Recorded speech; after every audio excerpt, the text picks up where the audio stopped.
Shalom saudaraku. Shalom. Ya, belum sarapan pagi nih kayaknya. Oh haleluya, shalom saudara. Shalom. Oh haleluya.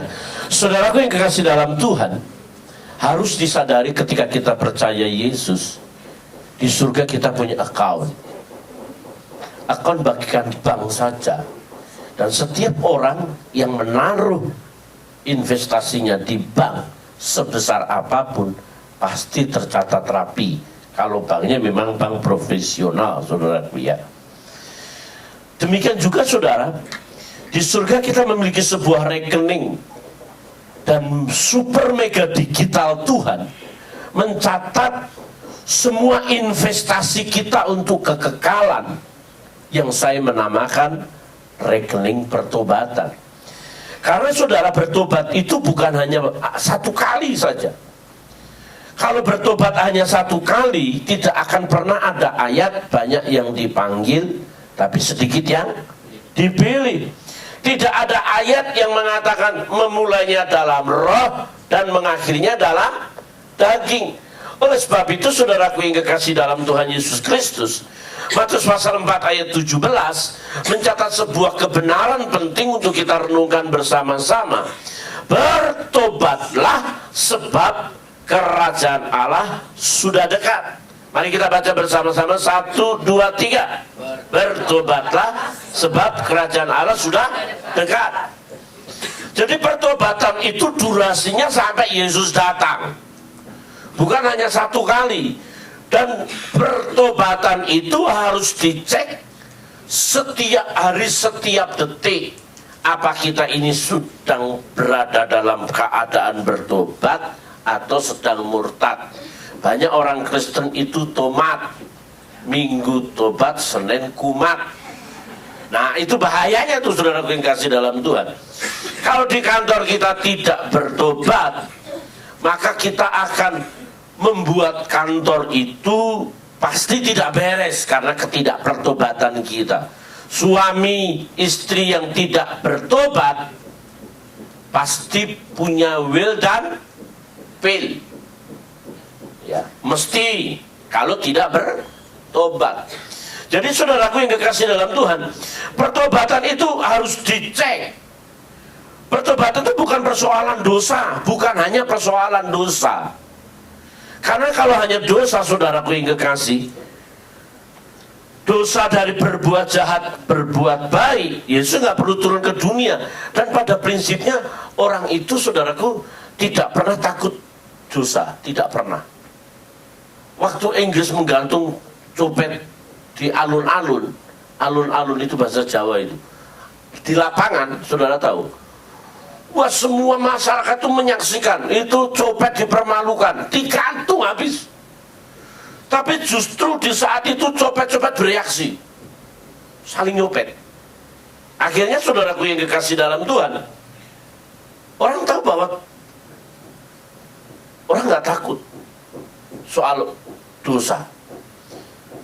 Mari kita lihat sebuah kebenaran. Dosa itu metano, artinya berbalik arah, berbalik tujuan hidup, atau menyesali sesuatu yang sudah kita lakukan, membuat kita yang sudah berdosa, membuat kita yang pernah salah itu menyesal dalam keadaan kalau belum sampai merasakan yang namanya jijik, yang masa lalu kita belum bertobat. Kalau kita belum merasakan yang namanya, najis bener ya, gue kok salah, gue kok jadi jahat ya, jadi orang ya, itu belum. Karena sudah sekali kita gagal bertobat, itu arahnya ke kehancuran. Kok bisa naik di sini, saudaraku? Saudara tahu Yudas? Yudas itu 24 jam 3,5 tahun bersama Yesus, melakukan mujizat bersama Yesus.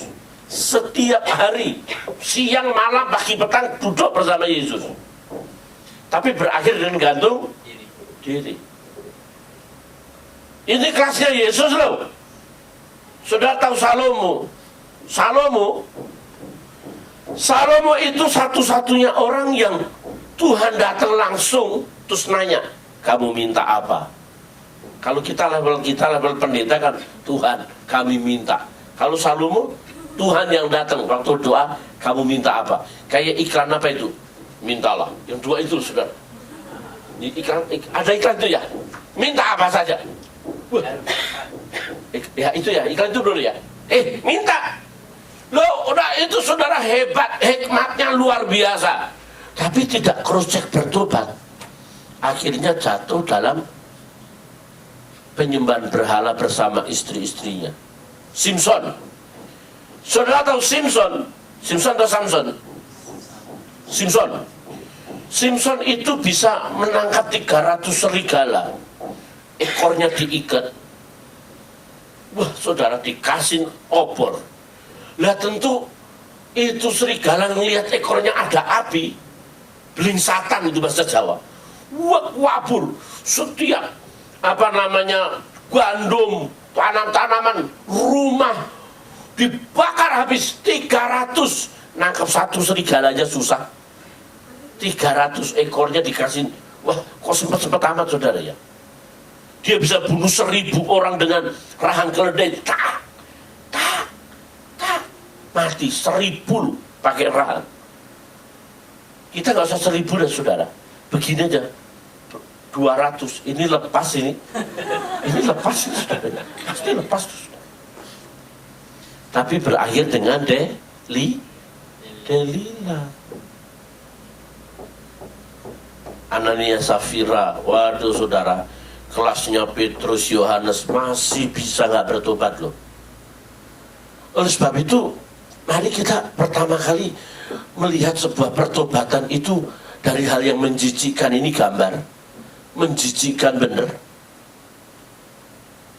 dari yang bener-bener nggak ada artinya, kena kita aja gatel. Ada wanita yang suka ulet, mengerikan kan, saudara ya. Tapi ulet itu mesti harus berubah.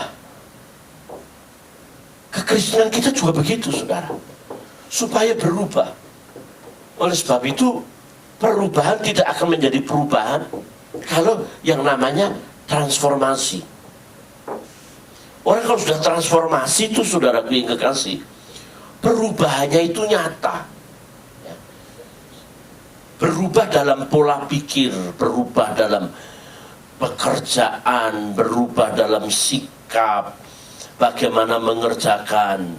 Saya katakan kepada sahabat-sahabat saya, banyak pegawai negeri yang kerja sekarang, di otaknya itu cuma duit. Mereka tidak sedang memberi hidup, tapi mencari hidup. Kalau orang hanya mencari hidup, dia akan mengejar haknya, kewajibannya asal. Tapi kita sedang memberi hidup, memberi talenta kita untuk orang-orang yang kita jumpai. Itu beda loh, saudara. Orang yang mencari hidup, otaknya itu udah lain deh. Boro-boro berkorban. Orang yang mencari hidup tidak berkorban, tapi makan korban. Oleh sebab itu perlu transformasi. Siapa yang transformasi? Yesus sendiri. Yesus mentransformasi kita. Saudara dengar, saya punya khotbah, belum tentu berubah kalau khotbah saya tidak menjadikan konfirmasi dalam hati. Oh, satu khotbah, 1 jam khotbah, tapi gak 1 jam, 40 menit khotbah. Itu Pak Timotius khotbahnya cuma 1 kalimat yang masuk dalam hati. Itu loh konfirmasi.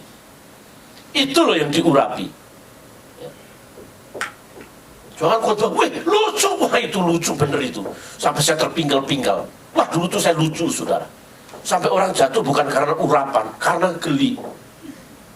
Kalau transformasi sudah, maka kita akan mendapatkan sebuah kehidupan. Dari logos menjadi kerikma, dari kerikma menjadi rema. Logos yang saudara terima, firman yang saudara terima, itu menjadi kerikma. Kerikma itu terbakar semangat seperti rasul-rasul menginjil, memberitakan. Satu ayat itu membuat kita menyala-nyala. Itu loh namanya kerikma.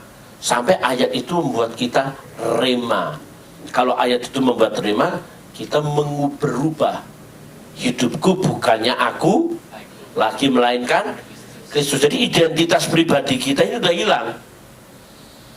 Yang pernah saya khotbahkan kepada saudara, DNA kita itu sudah hilang. DNA Jawa udah hilang, DNA Batak sudah hilang, DNA Chinese hilang, DNA-nya Kristus. Jadi Yesus yang menyita diri kita. Saya suruh anak-anak murid saya tulis 25 hal yang membuat kamu stres. Kumpulkan, Pak Guru mau periksa. Yang pertama dia tulis, yang kelas 9, nembak cewek ditolak. Kurang ajar itu saudara. 2, kalau pulsa habis. 3, lowbat. Itu sebetulnya nggak begitu aja. Stres itu anak-anak sekarang tuh cemen-cemen, saudara ya. Bener-bener cemen, saudara yang kasih. Ada juga yang ketinggalan PR, stres berat, dimarahin guru. Siapa yang marah? Pak Timotius. Aku kurang ajar ini. Ada yang mengatakan bahwa pokoknya yang sepele-sepele yang bikin stres. Saudara tahu? Stres paling tinggi apa saudara tahu? Paling tinggi nomor 1 di dunia kalau orang stres. Orang stres, bener-bener stres, kalau ditinggal mati oleh orang yang paling dia kasih. Saudara sadar gak? Suami atau istri dia mati. Iya. Kenapa bro? Oke. Suami atau istri yang kita kasih, bener-bener kita kasih loh, meninggal, kita harus siap. Suami harus siap jadi duda, istri harus siap jadi janda. Aduh, amit, jangan amit. Tapi mesti terjadi loh. Apa mungkin kita sehidup mati bareng? Nggak bisa dalam hitungan detik, nggak bisa sama-sama. Kecuali naik pesawat atau apa, kecelakaan, nggak. Nah itu loh baru stres. Nggak ada istri yang meninggal suaminya bilang merdeka. Itu kurang ajar itu ya. Atau suami yang meninggal, istri wah yes mampus. Nah kurang ajar ini istri, pasti stres.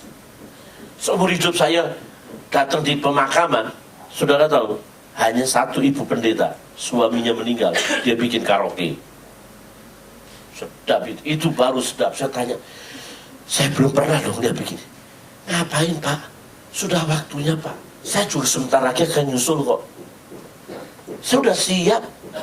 Kita nyanyi aja muji nama Tuhan. Wah, dia sewa husada tiga tempat itu ya. Pakai karaoke gede gitu saudara. Wah LCD. Wah saya ikut nyanyi aja. Tapi ada ketulusan. Tapi stasiun kedua saudara tahu ya, kalau orang kesurupan. Pernah kesurupan? Belum kan? Belum, jangan. Kalau kesurupan itu saudara, dia mau berbuat sesuatu nggak bisa. Yang mengendalikan itu di dalam. Yang mengendalikan itu di dalam saudara. Oh saya ngeliat orang kesurupan itu banyak banget saudara. Sampai kasihan banget kalau udah dilepaskan itu dia capek. Dan saya memang bergerak di situ sih ya. Ada cewek yang hampir 3 bulan nggak sekolah loh. Ke sekolah dia pingsan. Diperiksa dokter, nggak ada apa-apanya. Sehat. Tapi nggak sekolah sampai 3 bulan. Setiap sekolah pingsan balik, suka pingsan balik. Wih ngeri saudara. Kita layanin sembuh total. Kadang-kadang dia mau cakar-cakar kita aja saudara, stres. Tapi kalau kita berubah, kita mengizinkan Yesus ada di dalam yang mengendalikan kita. Kita harus mengizinkan Yesus menyita semua keinginan kita, sampai keinginan kita hanya untuk kemuliaan Tuhan. Amin saudara. Nggak ada lagi wilayah daging, nggak ada lagi wilayah jahat, nggak ada wilayah malas, nggak ada wilayah ceroboh sembrono, nggak ada. Semuanya remote control Yesus. Sehingga dapat dipastikan kita mengerti sesuatu yang luar biasa. ketika kita bertobat, maka kita kembali ke originalnya Tuhan. Apa yang Tuhan buat kita, divine purpose-nya Tuhan, tujuan ilahinya Tuhan, itu terjadi lagi, ada ekosistemnya. Demut dan stelem itu kembali ke dasar-dasar sifat Allah, mengekspresikan Tuhan. Ini Kejadian 5 ayat 22. Henokh berjalan dipimpin oleh Roh Kudus. Saudara, manusia adalah makhluk spiritual yang hidup dalam alam keduniawian. Semula memiliki 260 indera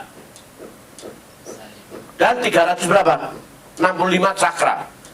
Saudara bisa bayangkan ya, sekarang kita kan cuma punya 5, dulu 260. Pantesan Adam bisa membuat Taman Eden rapi. Taman Eden itu bukan segede Monas loh, satu negara itu saudara. Luar biasa. Bisa memberi nama semua binatang-binatang di darat, di udara, di laut. Coba kalau cuma 5 indera, dia cuma duduk begini. Itu paus keluar dari laut, naik. Siapa nama saya? Paus balik lagi. Lele, naik. Siapa nama saya? Lele. Lele lagi. Lele dumbu. Ya. Mujair naik, nggak mungkin. Itu National Geographic. Ini laporan National Geographic. National Geographic mencatat ini.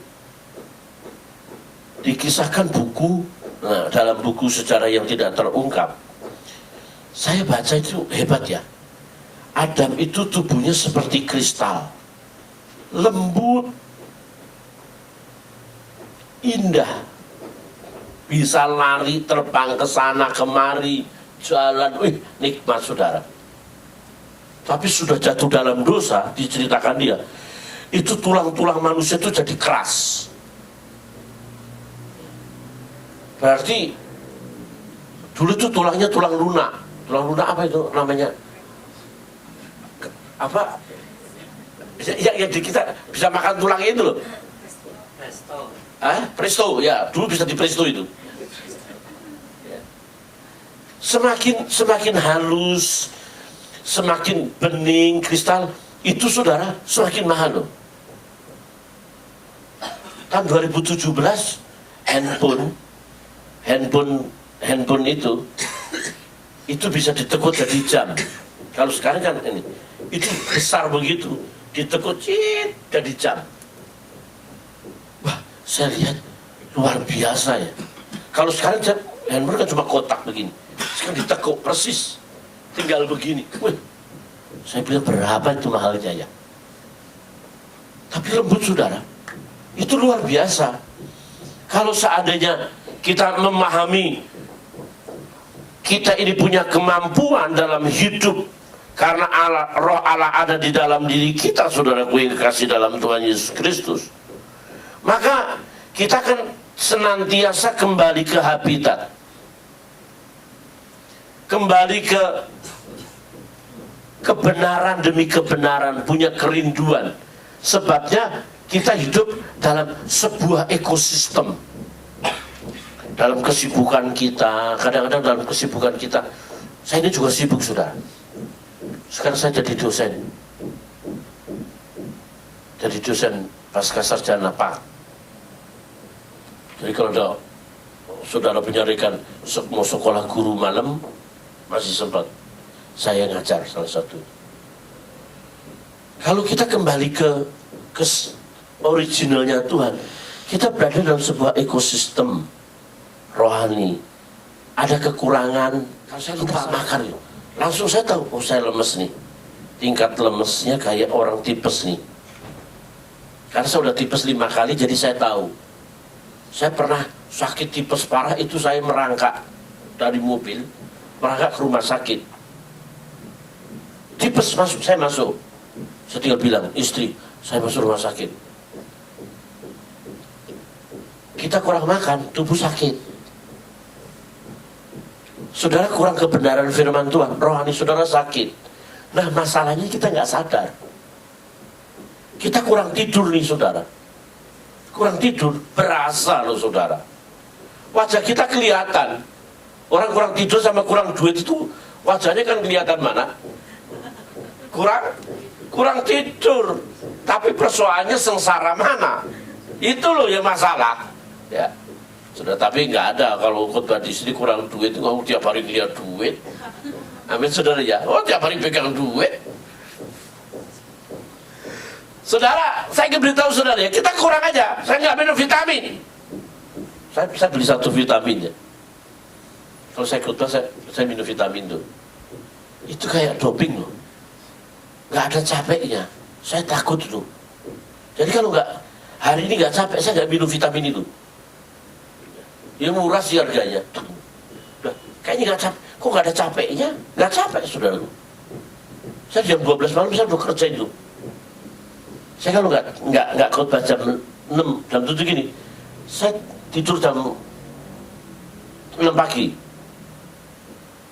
Kerja, wih, rasanya ada sesuatu. Saya tahu kebenaran Tuhan itu luar biasa. Saya taruh kebenaran demi kebenaran. Cara ngajar saya taruh di YouTube. Nanti anak tinggal buka YouTube, kerjain PR-nya. Enak sudah. Sekarang udah masa-masa digital, saudara yang kasih. Agama, lihat, kerjain 2 hal aja. Di YouTube, terangkan dulu di YouTube, baru diajar. Dunianya sudah begitu. Maka kita harus ngikutin. Nah, dunia rohani kita ini udah harus semakin dekat Tuhan. Kalau enggak, iblis menghabisi kita. Karena saudaraku yang dikasih dalam Tuhan, waktu kita sudah habis. Ya. Untuk itu kalau kita bertobat, ada begitu banyak tantangan. Ada banyak tantangan yang mengambil alih kita supaya kita nggak dekat dengan Tuhan. Entah itu kesibukan, entah itu dosa, entah itu banyak hal, saudara. Banyak banget. Sampai kita ini, waduh, hari ini saya nggak baca firman Tuhan. Hari ini saya nggak berdoa. Aduh, ada rasa. Kayak hari ini saya belum sarapan pagi. Berasa. Saya belum sarapan nih. Saya cari sarapan. Hari ini saya belum baca firman Tuhan nih. Kita harus cari firman. Hari ini saya belum berdoa nih. Untuk kebutuhan rohani kita sekarang tingkatannya harus lebih dalam. Karena tantangannya itu hebat loh saudara. Pertobatan berarti memiliki nyali menolak siapa dan apapun yang menghalangi masuk ke dalam kerajaan Allah. Coba kita baca 1, 2, 3. Pertobatan berarti memiliki nyali menolak siapa dan apapun yang menghalangi masuk ke kerajaan Allah. Sudah kayak penyiar radio ya, lembut sekali. Sehingga saudara gelombang sebesar apapun seperti ini, wah kita bisa berselancar. Wah enak tuh saudara, kalau berselancar begini tuh enak. Kalau saudara nggak bisa berselancar, kira-kira kenapa tuh saudara? Ke bawah ombak, ya, tenggelam tuh, udah tenggelam dihajar ombak ini saudara yang kekasih. Tapi kalau kita punya nyali, berani berkata tidak untuk dosa, berani berkata tidak untuk pencobaan, berani berkata tidak untuk hal-hal yang ini loh yang menghalangi kita untuk dekat dengan Tuhan. Saya kemarin lagi ngobrol bersama orang-orang Kristen begitu ya, baik, ngomong kebenaran, itu orang-orang yang rohaninya sudah nggak bisa diragukan ya, doanya berjam-jam. Saya kalah. Puasa 3 hari 3 malam, nggak makan nggak minum, berpuluh-puluh kali. Saya baru 3 kali. Karena saya mungkin udah terlalu laula kali ya, laula ya, udah terlalu tua. Tapi ya harus bertobat juga sih. Wah dia rohani sekali loh. Pak Pendeta hari ini, Pak Pendeta khotbah, itu yang kami doakan dalam minggu ini. Itu penglihatan kami Pak Pendeta. Pak Pendeta kenapa bisa khotbah begini? Mau kita cerita-cerita.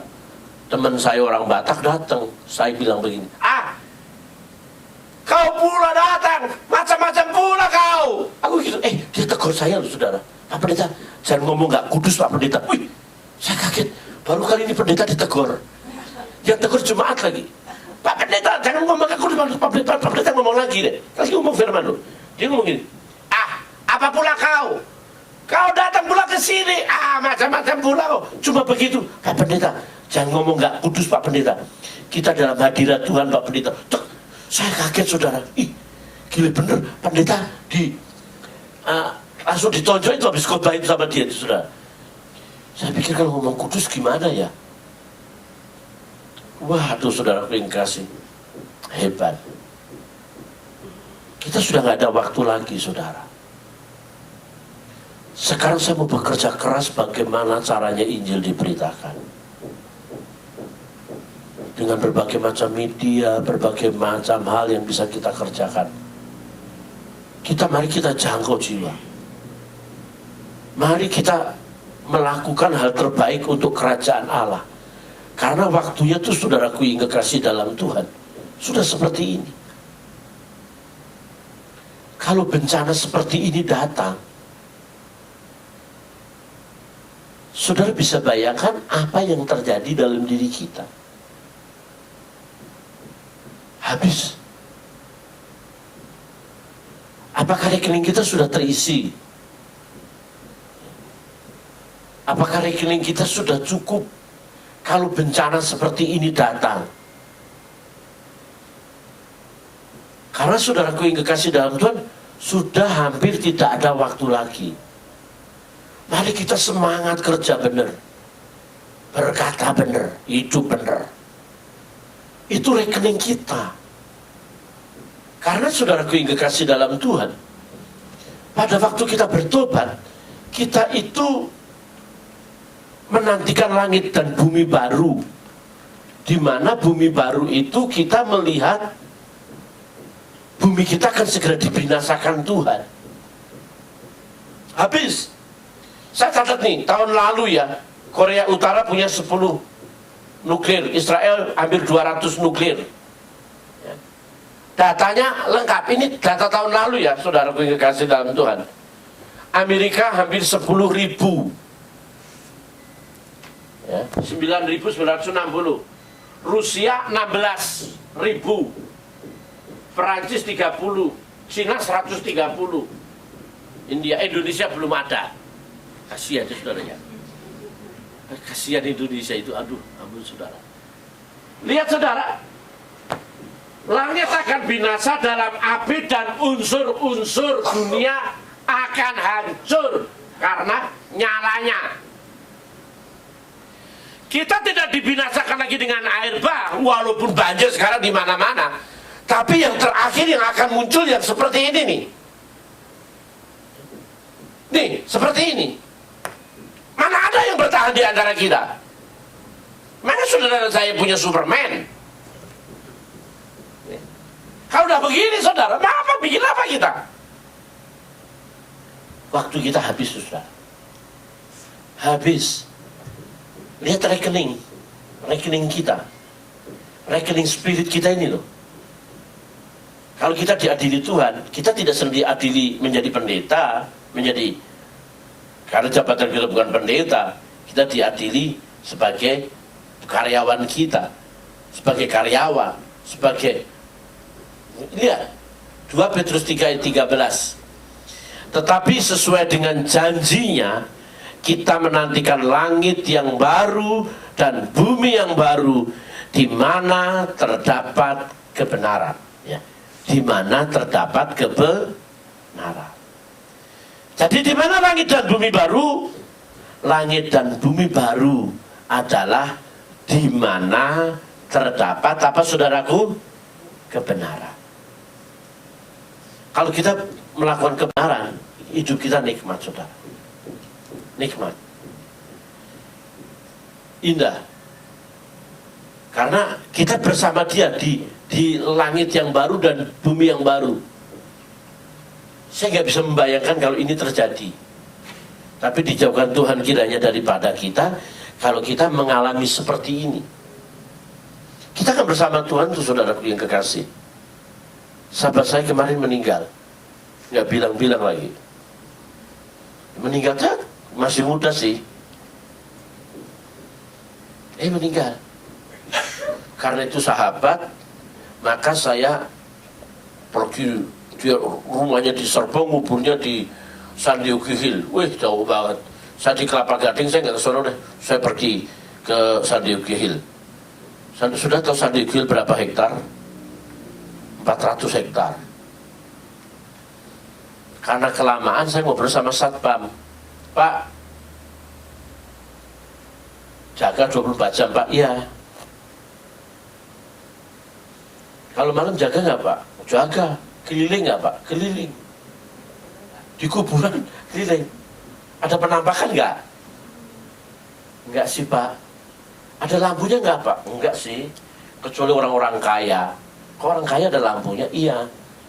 Karena kuburannya itu 21 miliar. Ada yang 25 miliar. Pakai tenaga surya. Jadi kalau sore matahari terbenam, dia langsung otomatis. Wih, keren banget tuh. 2 kali 1, 21 miliar. Itu lebih.com itu. Wih, gila bener mahal tuh, saudaraku, benar. Terus saya tanya, Bapak nggak takut, Pak? Enggak sih. Tapi Pak ya, saya heran ya, Pak.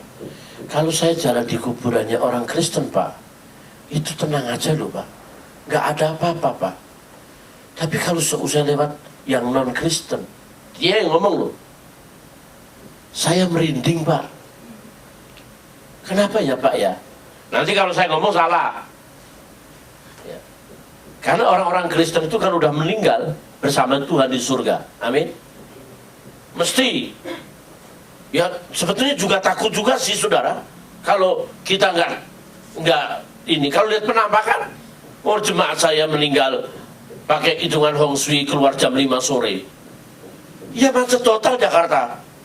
Udah begitu mogok lagi ambulan. Itu ciong bener itu, saudara. Sampai Pondok Kelapa jam 8. Itu jemaat dari mobil nggak mau turun. Pak, takut Pak pendeta. Saya cuma ngomong, saya juga. Kalau begitu, itu kok nggak jadi dikubur itu.